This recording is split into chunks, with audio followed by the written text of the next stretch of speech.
le Saint-Esprit désire encore que nous manifestions encore plus de remerciements.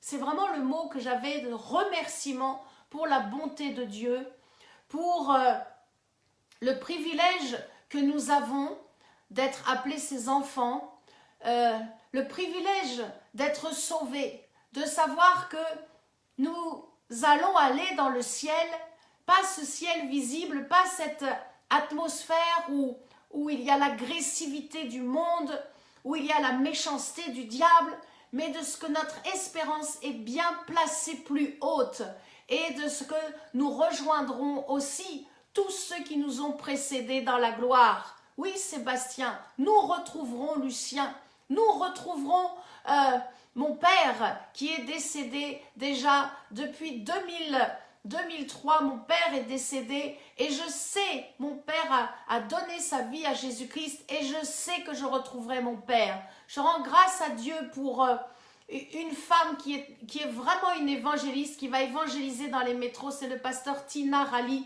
qui vient de perdre son papa et qui témoigne dans les métros de l'amour de Dieu, de l'espérance en Jésus-Christ. Que Dieu bénisse tous ceux qui ont reçu une mission sur cette terre pour évangéliser au nom de Jésus-Christ. Amen. Le Saint-Esprit désire que nous réalisions que, encore, oui, le secours nous vient de Dieu. Le secours vient du nom de l'Éternel. Et j'aimerais ce soir que nous puissions lire ensemble le psaume 124. Le verset 8 dit notre secours, le nôtre, vous et moi, notre secours notre secours est dans le nom de l'Éternel qui a fait les cieux et la terre. Alors, si ce soir vous êtes perdu, que vous ne savez pas de quoi demain sera fait, si vous avez encore une blessure dans votre cœur et que vous n'arrivez pas à trouver la consolation, si vous êtes malade et que vous souffrez physiquement, si vous vous posez la question de vous dire comment va être l'avenir, qu'est-ce que sera demain, comment va être finalement la vie sur cette terre pour mes petits-enfants, qu'est-ce que sera finalement ma vie, comment est-ce que je peux changer? Je sais qu'il y a un point de caractère qui est difficile à changer, mais par mes propres efforts, je n'y arrive pas. Comment est-ce possible?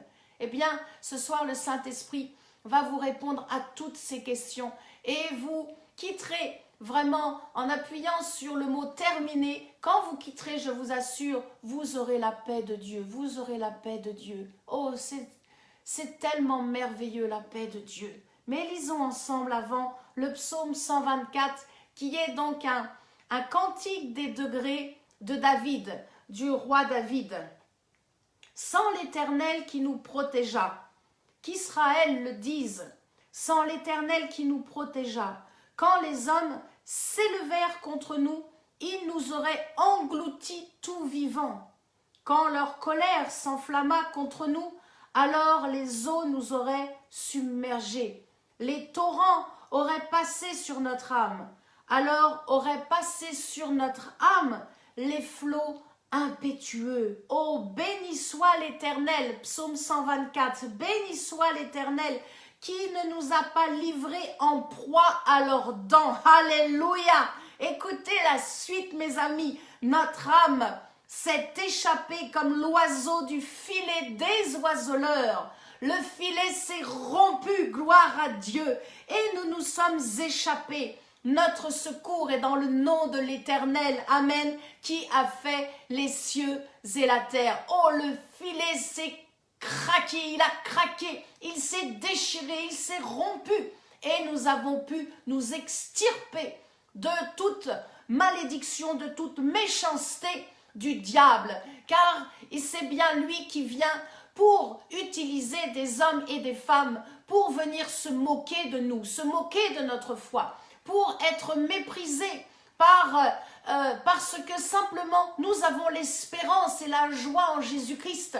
Et parce que le monde est orgueilleux, alors il vient pour frapper et pour mettre un filet et pour essayer de mordre ceux qui ont la foi et ceux qui se réjouissent en Jésus-Christ. Oh, je suis tellement heureuse car je sens vraiment le Saint-Esprit qui me dit Il faut encore que notre conscience s'éveille davantage et que nous puissions réaliser que vraiment à chaque fois que nous soupirons, à chaque fois qu'il y a une agression des ténèbres, Jésus est là. Je vous assure, il y a quelqu'un qui s'intéresse à vous. Il y a quelqu'un qui prie pour vous. Il y a quelqu'un qui vous aime. Oh, encore plus que le meilleur et le bon mari, encore plus que la douce et succulente épouse. Il y a quelqu'un qui pense à vous. Il y a quelqu'un qui pense à vous et qui prie pour vous et qui désire votre bonheur. Oh, c'est bien mieux encore que tous les services sociaux de cette terre. Même le meilleur ami ne pourra jamais remplacer la fidélité de Jésus-Christ.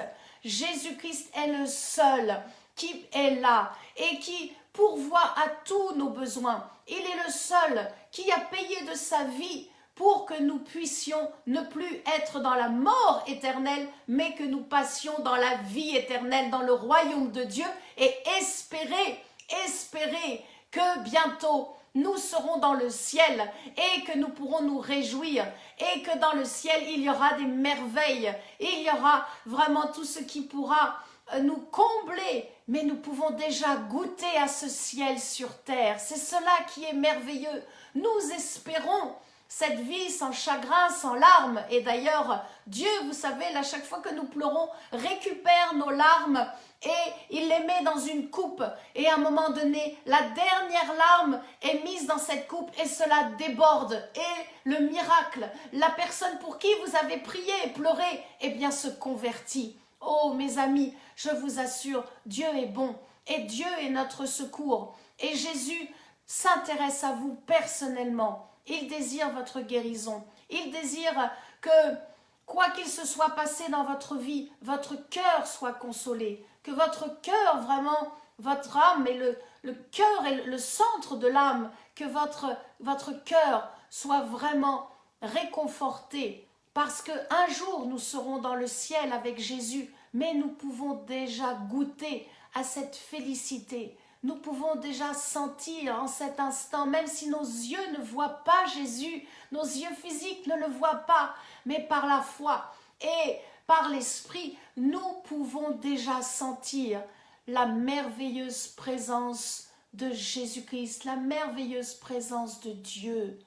Lorsque nous touchons, lorsque nous prions, lorsque nous adorons, lorsque nous supplions devant Dieu et que nous pleurons devant lui, il est là, il intercède avec nous. Je vous assure, il intercède avec nous. Jésus-Christ est le chemin, la vérité et la vie.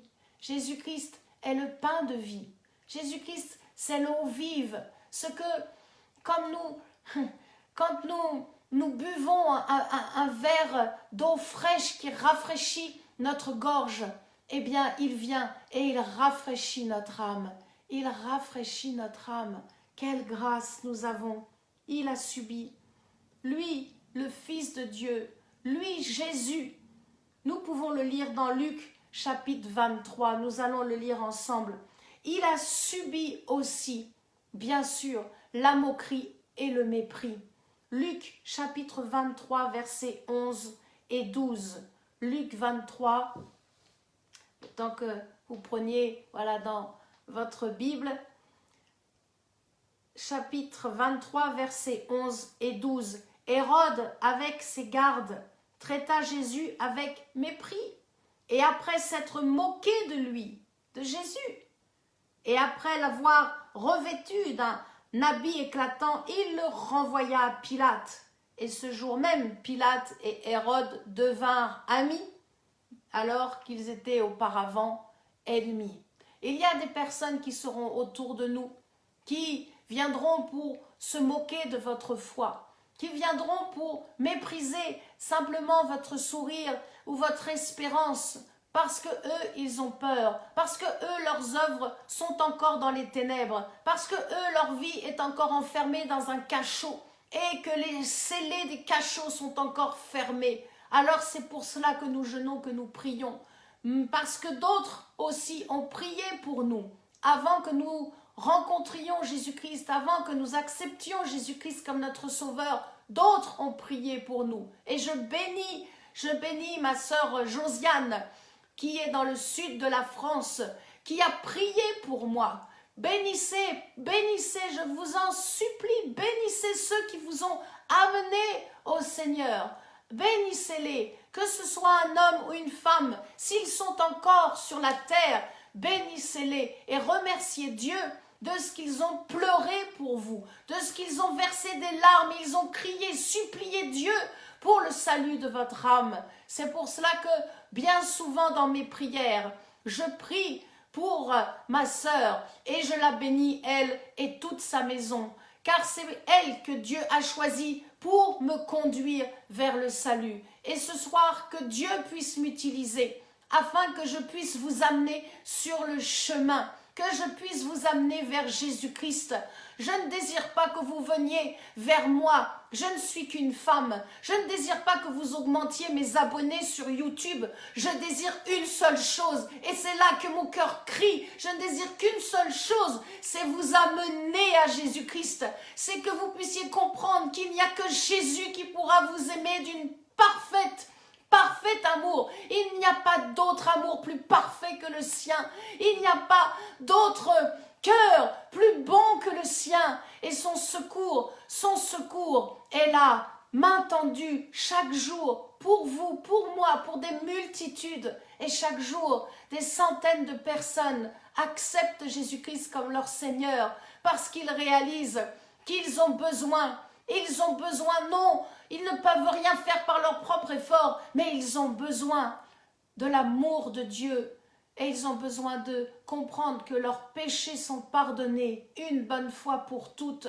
Tous péchés sont pardonnés et ils peuvent enfin rentrer dans la grâce, rentrer dans le remerciement à Dieu, rentrer dans la pleine lumière et devenir une lumière eux-mêmes. C'est ce qui m'est arrivé il y a maintenant plus de 30 ans. J'étais dans les liens de la mort, les liens des ténèbres. Je ne désirais rien sur cette terre. Je voulais aller au ciel, mais je n'avais pas compris que je ne pouvais pas aller au ciel. Je ne pouvais pas aller dans cet endroit paisible et de félicité sans entrer, sans accepter, sans reconnaître que je suis une pécheur et que j'avais besoin de rencontrer Jésus-Christ et de croire en lui. J'avais besoin de me réconcilier avec mon Père, que ce soit même physiquement, j'avais besoin de me réconcilier avec mon papa. Et lorsque j'ai donné ma vie à Jésus-Christ, j'ai annoncé le salut à toute ma famille.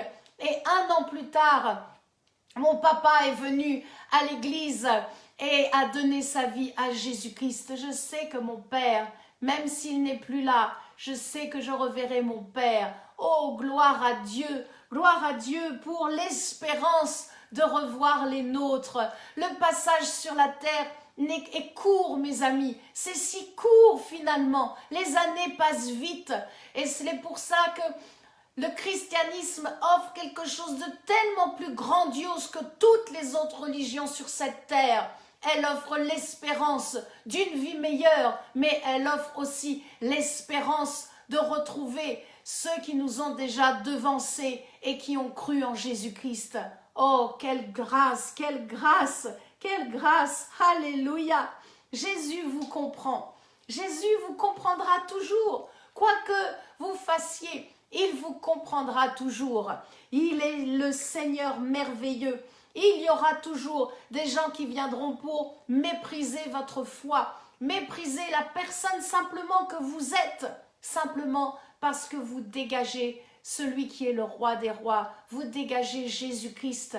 Jésus-Christ, lorsque nous l'avons accepté comme notre sauveur, son esprit vit en nous pour l'éternité, son esprit vit en nous.